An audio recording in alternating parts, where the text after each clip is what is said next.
You're listening to The Voluntary Life, where you can hear ideas for finding freedom in an unfree world.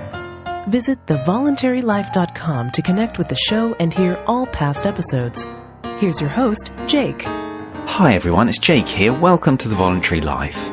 As you know, The Voluntary Life is a podcast about living a life of your choosing. So I'm always interested to read other people's ideas about ways to live, and especially ways to find more freedom in an unfree world. And so I've been interested to read Jordan Peterson's book, 12 Rules for Life, which I'm currently going through.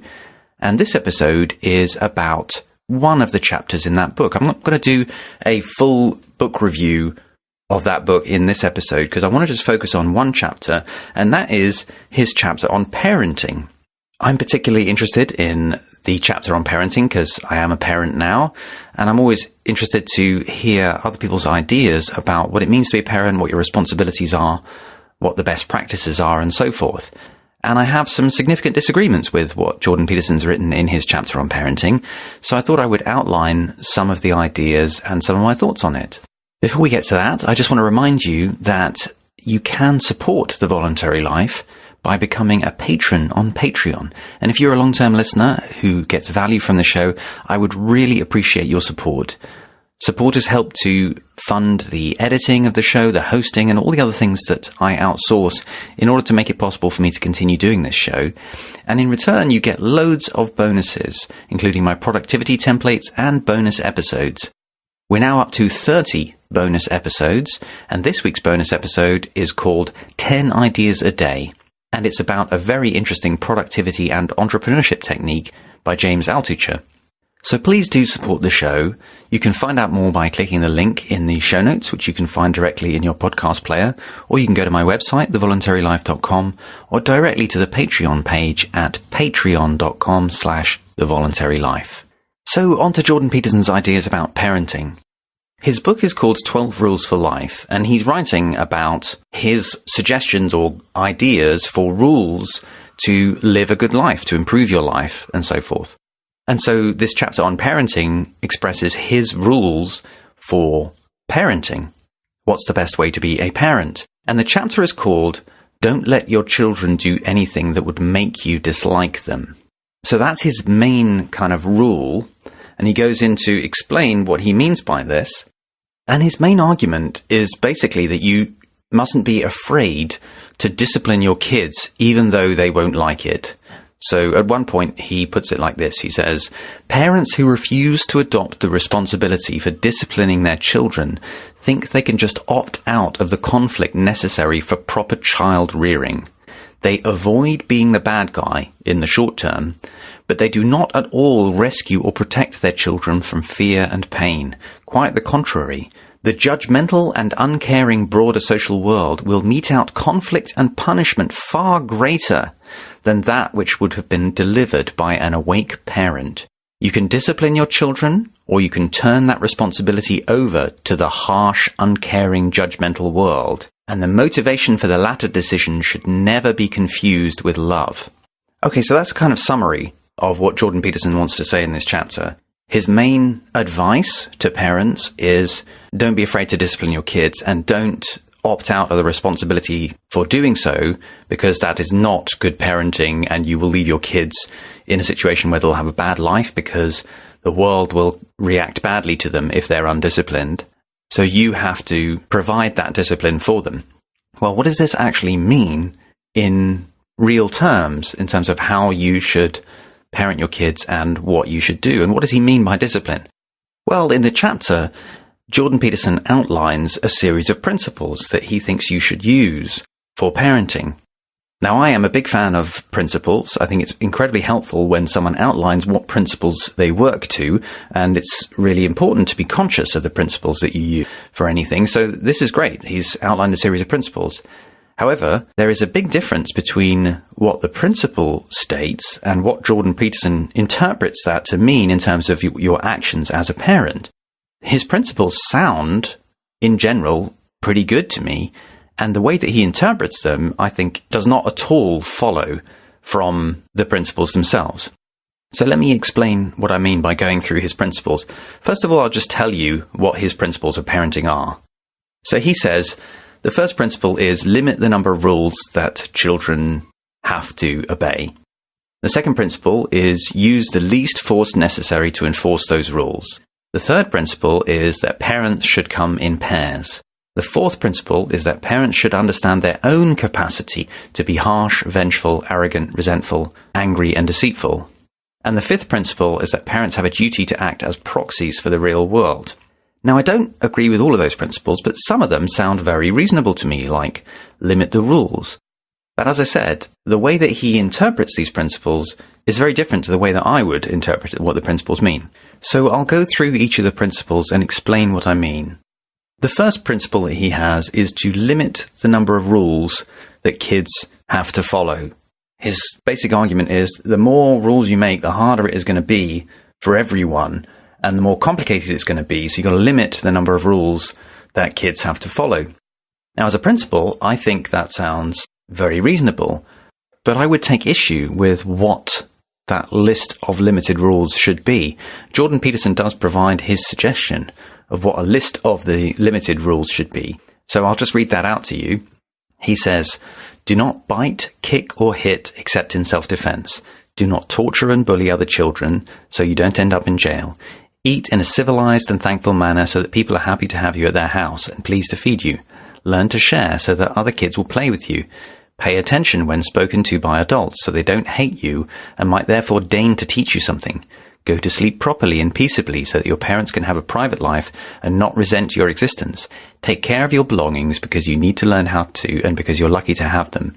Be good company when something fun is happening so that you're invited for the fun. Act so that other people will want you around. A child who knows these rules will be welcome everywhere. Now, some of these rules I think are totally reasonable, like do not bite, kick, or hit except in self-defense, and all of this kind of thing makes total sense to me. I would take issue with some of the other rules that he's put and the way that he stated them, but it's not easy to come up with a short list of rules, and I have much bigger objections to some of the other things that he says in this chapter.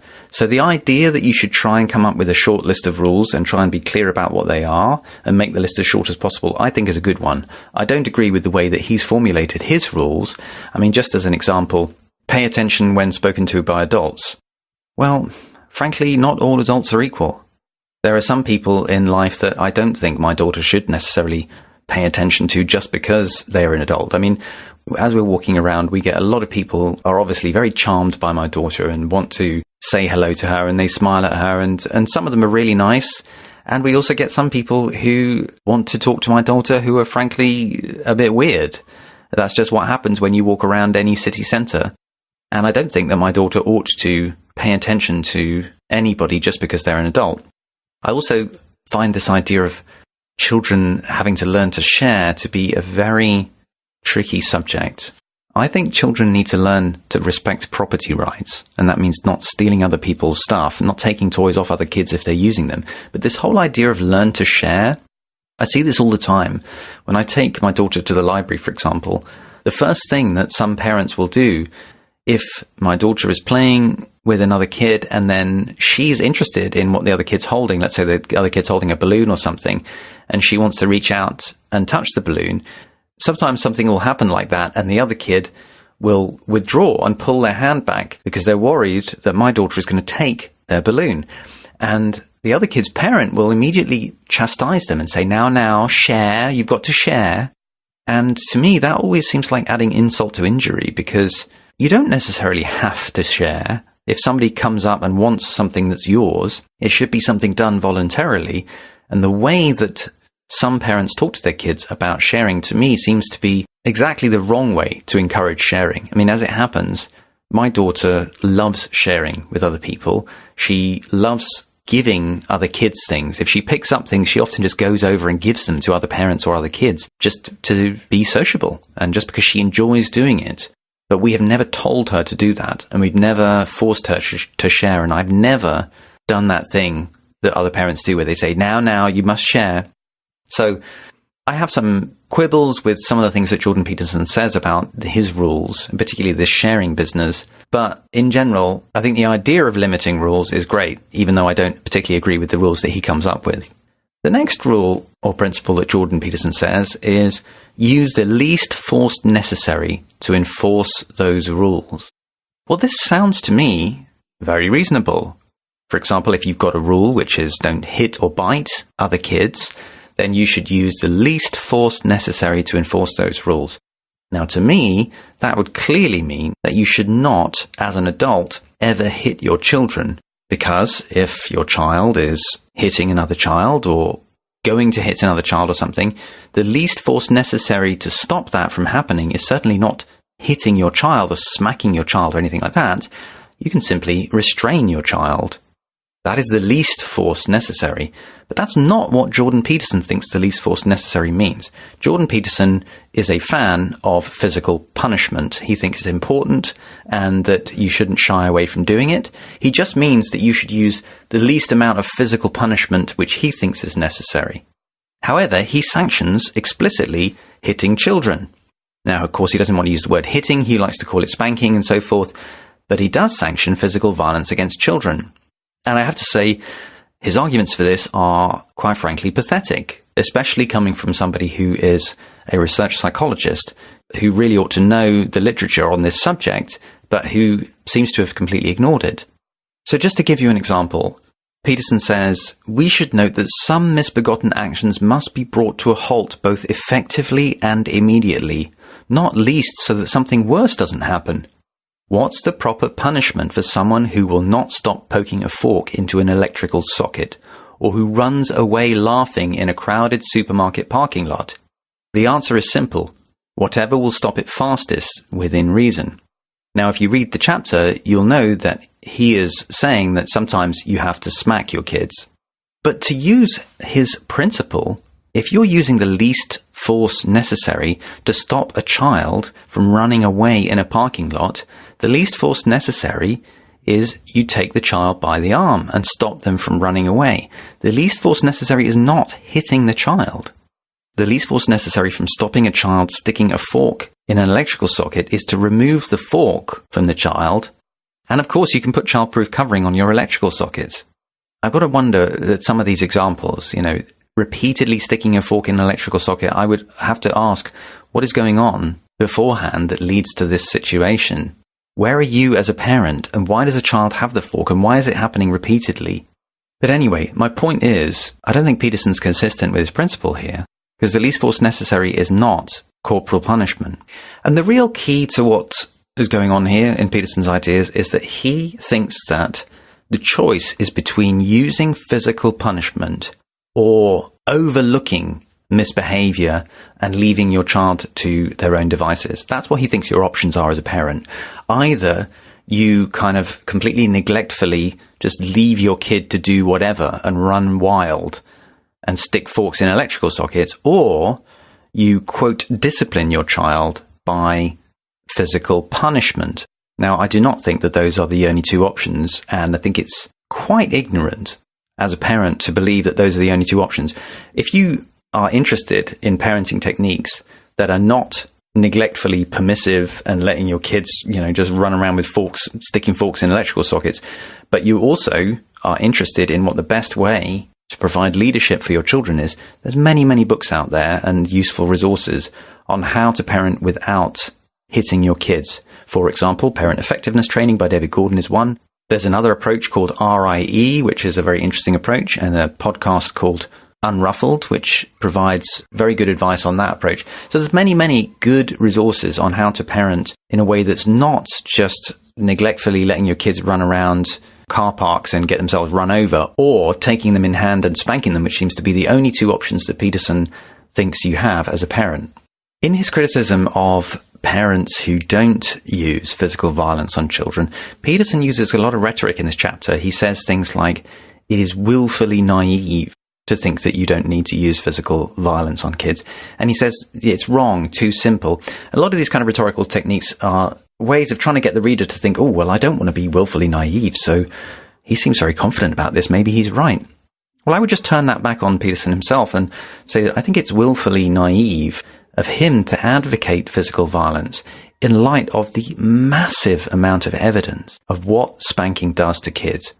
If you're not aware of this, simply Google long-term effects of spanking or statistical studies spanking or any other search terms that give you a summary of all the work that has been done in this field, which demonstrates very clearly that there is a strong relationship between spanking and bad outcomes like lack of control of aggression in kids. Kids who are spanked are more aggressive. They're also depressed more. They suffer anxiety more. They do worse in school and health outcomes. I mean, there's so many effects from spanking that are clearly demonstrable. And Jordan Peterson's a psychology professor. He must be aware of these studies. He doesn't bother to refute them in this chapter or say anything about them. He just completely ignores them. And I think that is willful ignorance, which I think is actually quite unexcusable from a psychology professor. So having disagreed with him quite a lot about his second principle, I actually agree with him totally about his third principle. He says parents should come in pairs. And I don't have any argument about that. In the chapter, Peterson emphasizes the fact that parenting is very stressful and that if you do it alone, then you're more likely to lose your temper on your kids and so forth. And he also makes the point that this is not to advocate being mean to single parents, especially because there are circumstances out of the control of some single parents that put them in that circumstance, or they have to because of a violent relationship or whatever. They have to be single parents. However, his point is that parenting is better when you do it in pairs. Now, I would say the key thing here is I would emphasize the evidence on this as the important point that children simply do much, much better in families that stay together. If you look again at any long-term statistical studies of the well-being of children raised in families that stay together versus children whose parents split up, there is an absolutely clear relationship that kids do much better when their parents stay together. And therefore, if you want to have kids, you should stay together because it's important for your kids' well-being. So I don't have any argument with that part of this chapter, except to say that it's interesting to me that Peterson didn't focus on this more. I think this is really important for the well-being of kids. And it's kind of odd to me that he spends a lot of time essentially sanctioning the hitting of children, but he doesn't spend time talking about how important it is to stay together if you want to have kids. He mentions it. I think he could have made more of that point myself. The fourth point that he makes is parents should understand their capacity to be harsh, vengeful, arrogant, resentful, angry, and deceitful. Now, when I read that, I thought that that was an injunction to self-knowledge. I thought that Peterson was going to say, look, if you want to have kids, you've got to really be aware of your own dark side, and you have to be conscious of it to control your aggression, your capacity for aggression. You have to be aware, because you're going to be in a position of enormous responsibility. You've got to be aware of your capability of acting out, and you've got to control that because you can control it. We all have the capability of acting incredibly violently. We all have the capability of assaulting people as we walk down the street every day, and we don't. We can control it. And Jordan Peterson talks a lot about personal responsibility in this book, so that's what I thought he was going to say. But actually, his argument is very different. His argument is that you have to be aware of the fact that your kids might piss you off and annoy you, so don't let your kids do anything that might annoy you because you're such an angry, vengeful person deep down. So in other words, it's not, in Jordan Peterson's ideas, it's not the responsibility of the parents to stop themselves from acting out. His idea is that you've got to make sure that your children behave themselves, because otherwise they're going to trigger you and you're going to act out. So it's the kid's responsibility, in his view, to be incredibly well behaved in order not to annoy the parents, because then the parents will take it out on them. Well, that seems to me to be entirely the wrong way of looking at the responsibility. I agree that we all have the capability of being vengeful and deceitful and so forth. So you have responsibility for controlling your aggression, being aware of your capability to be aggressive, and not acting out. His last principle is that parents have a duty to act as proxies for the real world. I don't have a lot to say about this. I don't agree with the way that he's formulated it. I kind of know what he's getting at. It's our duty as parents to prepare our kids for the world out there. But I wouldn't put it quite the same way as acting as proxies for the real world. I don't have a huge amount more to say about that, though. Throughout this chapter, Jordan Peterson advocates behaviorism, punishment and rewards, and he quite frankly and openly says that B.F. Skinner, who was one of the most important psychologists in the behaviorist movement, had worked out how to get the kind of behavior you want. You use punishment and rewards. And his essential argument is you should use punishment and rewards on your kids. Now, I've done a whole 2 episodes on a book called Punish by Rewards by Alfie Kohn. And although I do have some very significant criticisms of Alfie Kohn and his ideas in that book, I nonetheless think it's very clear that using punishment and reward on your kids is not a straightforwardly good thing to do. And this is not even a controversial point. Within the psychology profession as a whole, behaviorism has not got a completely untainted reputation. Everybody understands that there are big problems with it. And it's weird to me that he is an uncritical advocate of B.F. Skinner's behaviorism, especially when it comes to kids. The kind of problems that behaviorism has in terms of getting kids to be extrinsically motivated and just looking to please other people rather than working out and internalizing values for themselves, the kind of problems with the power imbalance when you use punishment and rewards on kids. I've talked about all of that in the previous episodes. I'll put a link to those in the show notes. But the main problem with Jordan Peterson's advice in this chapter is, I think, this false dichotomy that he has with either you punish and reward your kid or you give up responsibility and leave them to their own devices. But that's not the 2 options that are available. There are many other approaches to rational parenting that do not involve leaving your child to be completely unsocialized and run wild, but that also don't involve this punishment and reward approach. And as I said, parent effectiveness training is one, RIE is another one. So I certainly don't think that Peterson's providing state-of-the-art best practices with regard to parenting. This is a very particular, old-fashioned approach to parenting, and it's really an apology for using physical violence on kids, this chapter. It's kind of odd when you listen to Peterson describing his interactions to hear the way that he talks about interacting with them. And I think it's quite revealing about his attitude towards children. I'm going to read you a couple of sections just so that you can get what I'm talking about. And I think it's okay to do this because he is a psychologist. He does talk about motivation and psychology a lot. And so I think it's reasonable to point the camera back to him and say, well, let's talk about your psychology and the way that you are thinking about children, what's going on for you. So here, for example, is a short excerpt I want to read to you. He says, I remember taking my daughter to the playground once when she was about 2. She was playing on the monkey bars, hanging in midair. A particularly provocative little monster of about the same age was standing above her on the same bar she was gripping. I watched him move towards her, our eyes locked. He slowly and deliberately stepped on her hands with increasing force over and over as he stared me down. He knew exactly what he was doing. Up yours, Daddy-O. That was his philosophy. He had already concluded that adults were contemptible and that he could safely defy them. Too bad, then, that he was destined to become one. That was the hopeless future his parents had saddled him with. To his great and salutary shock, I picked him bodily off the playground structure and threw him 30 feet down the field. No, I didn't. I just took my daughter somewhere else. But it would have been better for him if I had. It's not clear to me whether or not he's trying to be funny in making that comment at the end, but I think there's some definite seriousness underneath it. And the question I would address to Peterson, is this your demonstration of the minimum use of force? You would throw that kid 30 feet off the structure if you really had your way. I mean, that is such a vengeful act that he's talking about doing. And also, why is he letting this kid repeatedly step on his daughter's hands? Surely the minimum use of force is, as soon as you see that kid moving towards your daughter's hands on the climbing frame, you go and remove his foot. I mean, if necessary, you can take him off the climbing frame, and if there's a discussion to be had with his parents, then you can have that discussion.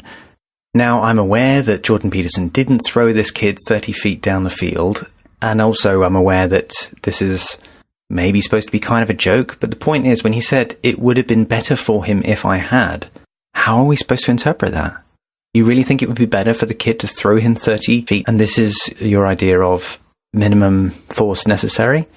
I noticed that Jordan Peterson uses a lot of war metaphors when he's talking about his relationship with children and when he's talking about essentially establishing dominance. He really thinks that it's important to acknowledge that as mammals we come from a background of having evolved in dominance hierarchies. And essentially, he makes the argument in this book that you've got to make sure that if your kids challenge you for dominance, that you win the challenge. And he does this with metaphors from war. So he says things like, I decided to take the spoon back. I prepared for war. This is him talking about him and his son. He says, I poked him in the chest with my free hand in a manner calculated to annoy. He didn't budge. I did it again and again and again. Not hard, but not in a manner to be ignored either. 10 or so pokes later, he opened his mouth, planning to emit a sound of outrage. Ha! His mistake. I deftly inserted the spoon. I mean, what I find weird about the way that he describes that is it sounds to me like he's kind of getting off on the power struggle, on winning dominance over his son. And he writes quite openly in this book about how he sees this as a battle of dominance and how important it is to immediately respond to any challenge. So he says, for example, anger crying is often an act of dominance and should be dealt with as such. And he writes about kids using words like monster, and he calls them monsters and this kind of stuff. Now, I don't know Jordan Peterson, but he is a psychologist. He's very interested in psychology. And I think it's an interesting question to ask, what does the way he writes about children say about his own psychology? I mean, it sounds to me really like he enjoys asserting dominance over kids. He argues that it's very important to recognize that dominance hierarchies come from our evolutionary history, and we are mammals, we are evolved creatures, and it's important to recognize evolutionary psychology. But that's his justification for being so into this dominance hierarchy stuff. But it's interesting to note that he doesn't seem to be that interested in evolutionary psychology when it would support different ways of parenting. I mean, for example, there are very good evolutionary psychology arguments for co-sleeping. Babies in our evolutionary history never slept alone. It would have been incredibly dangerous for babies to sleep alone when we were in the hunter-gatherer stage of our evolution, which was for the majority of our evolution, we were hunter-gatherers. Babies and toddlers would have slept in the same place as their parents. Older kids would have done so too. But Jordan Peterson is not interested in promoting co-sleeping in this chapter. So his use of evolutionary psychology to back up his arguments is limited to those arguments where he wants to make that case. And he's certainly not an advocate of co-sleeping, for example. So this chapter of 12 Rules for Life on parenting, I think, is a big post-rationalization of Jordan Peterson's own parenting practices. He doesn't say so, but I presume he spanked his kids, because he certainly defends that practice. And he certainly doesn't say anywhere in the chapter, here's what I did wrong, or here's what I've learned about parenting, or here are some of the research findings that have come out since I became a parent. As I said, I can only presume that he is willfully ignoring all of the evidence on the detrimental effects of spanking, because he's a psychology professor, and he doesn't even bother to mention any of the statistical studies. I don't know why he does that, but I can only imagine it's because he is post-rationalizing his own parenting practices, and maybe the practices that his parents practiced on him. He probably thinks that he has great kids, and so that everything he did was great, and therefore spanking is probably good too. But I've got to wonder why he has chosen to really advocate discipline, and in particular physical discipline, corporal punishment, as his main argument in this chapter on how to be a better parent, if he wants to improve people's lives. I mean, there's many issues with parenting. As I mentioned, parents splitting up is an incredibly huge social problem, and it's very bad for kids, but he doesn't really focus on that very much. What about neglect? What about the lack of time that parents spend with their kids these days? What about the amount of time that kids are in childcare? What about all the kids who grow up without dads? What about school being like a prison for children, where they're taught mindless, useless stuff for over a decade? What about sexual abuse, which is still incredibly widespread of children? What about barbaric practices like circumcision? What about the epidemic of giving children drugs like Ritalin because they're so bored out of their minds in school that the only way to get them to conform is by giving them drugs? And he doesn't really tackle any of these issues. He chooses to focus on making an argument for why you should immediately counter any testing of your authority by your children with old-fashioned discipline, including corporal punishment.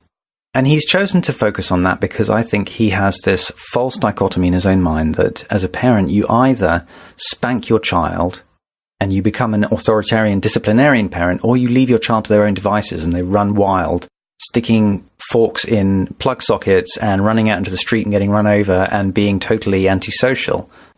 So as you can hear, I do have quite a lot of criticisms of Jordan Peterson's advice in this. I think that it's totally fair enough to take into account in life that we are mammals who evolved in a dominance hierarchy, and I understand evolutionary psychology, and I think it's very important. And I do think that parents need to be leaders for their children. Children require leadership, and parents certainly have a leadership role to play. But I don't think the fact that we evolved in a dominance hierarchy is an excuse for abusing your leadership role. And it's not an excuse for hitting your kids, even if you call it by another name like spanking. We have to be more confident in our leadership role and more enlightened in our parenting, because you do not need to hit children. And I totally agree with Jordan Peterson that we are capable of being vengeful and that we all have a dark side. But that, again, is not an excuse for abusing your leadership role, and it's not an excuse for putting the responsibility on your children. So imagine that your children have to control their dark side because you can't control yours as a parent. It just seems to me to get the responsibility completely the wrong way round. Nobody has to have kids, and if you're going to have them, then it's immoral to treat them as if they're pets. And that really is what Jordan Peterson is advocating in this chapter. The chapter that he's written is called Don't Let Your Kids Do Anything That Makes You Dislike Them. But I think that that's actually kind of a mealy-mouthed way of putting it. Jordan Peterson is into taking personal responsibility for yourself, and I very much appreciate that aspect of his work. And taking responsibility for yourself also means taking responsibility for your feelings. So I think his chapter should be more clearly put, and rather than say, don't let your kids do anything that makes you dislike them, the chapter should really be called, don't let your kids do anything that you dislike them doing. Because that's what he's really saying. And when you put it like that, it merely amounts to saying, don't let your kids do anything you don't want them to, which is not a deep or enlightened way of finding objective, rational principles to parent by. So in summary, I don't think that Jordan Peterson's chapter on parenting is good advice for living. But I'd love to hear your thoughts about it too. Let me know what you think. I just want to remind you that you can get hold of my 2 books on Amazon or on my website, thevoluntarylife.com. They are Becoming an Entrepreneur, How to Find Freedom and Fulfillment as a Business Owner, and Job Free, 4 Ways to Quit the Rat Race and Achieve Financial Freedom on Your Terms. That's all for this week's episode. Thank you so much for listening. I'll be back next week with another episode. In the meantime, I hope you have a great week. Thank you for listening to The Voluntary Life. If you like this podcast, please show your support by becoming a patron of The Voluntary Life on Patreon. Your support will help to grow and improve the show, and you'll get access to a treasure trove of rewards, including bonus episodes. Visit thevoluntarylife.com to learn more.